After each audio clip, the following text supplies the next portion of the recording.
Titilape Shonuga, in her poem Becoming, says, rock bottom is a perfect place for rebuilding. And it is what it is. You're going through issues, you're going through trials, you're going through tribulations, you're going through difficulties. Don't run away from your problem.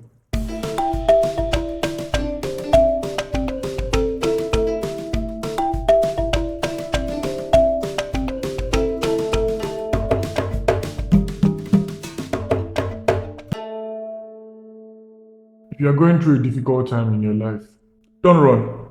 Don't allow your problems and, you know, don't allow your problems eat you. Don't allow the pain you are going through, kill you. You can make a whole lot out of such experience. Pain has been one of the ways of opening people to new vistas of things they never knew they had before, to new depths of creativity and the likes of that. Somebody said rock bottom has been a place for building famous people and the likes of that. And it is where we need to be. Titi Lakpe Shonuga, in her poem Becoming, says rock bottom is it's a perfect place for rebuilding. And it is what it is. You're going through issues, you're going through trials, you're going through tribulations, you're going through difficulties. Don't run away from your problem. You have to stay and fight. You have to stay and change life. We've been told that when you're faced with problems, you should cut away and run away and then check out. But for how long will you continue to live life in such a way? For how long will you want to be deceived that life is a place for peace, a place for all-round happiness, a place for only that? Life will be boring. I am not here romanticizing pain or trying to, put pain from that angle. I'm talking from the abundance of reality. Will life always be good? No.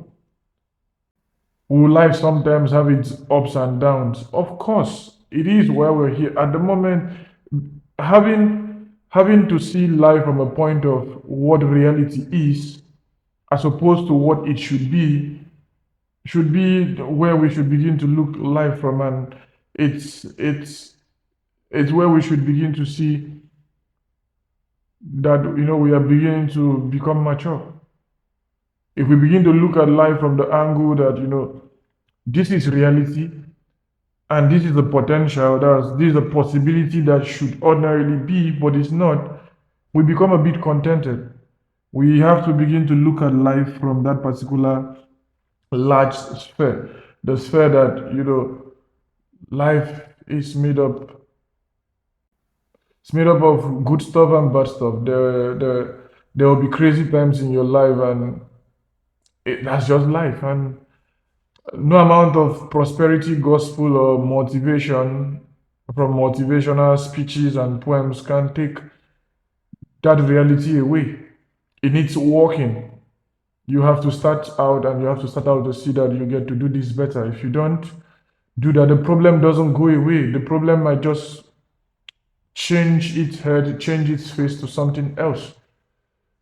So, what are we saying? Stay and fight your problem. But don't be so ignorant of how to go about it. Ask questions. Stay there. Turn what is toxic in you up until it becomes a tonic for you to, actually take in and then get to see that your life gets better. Outside of that, I don't know any other answer to give to you. You can continue listening to prosperity preachers and motivational speakers who try to cut away and check out on life and the difficulties that is life. It doesn't also mean we should, come and make peace with pain and make peace with sorrow. We should, accept this as the reality of life while working at the possibility of mitigating and seeing to it that this come to appear in our life to the barest of chances we can get as as a people, as humans on earth, and that's it.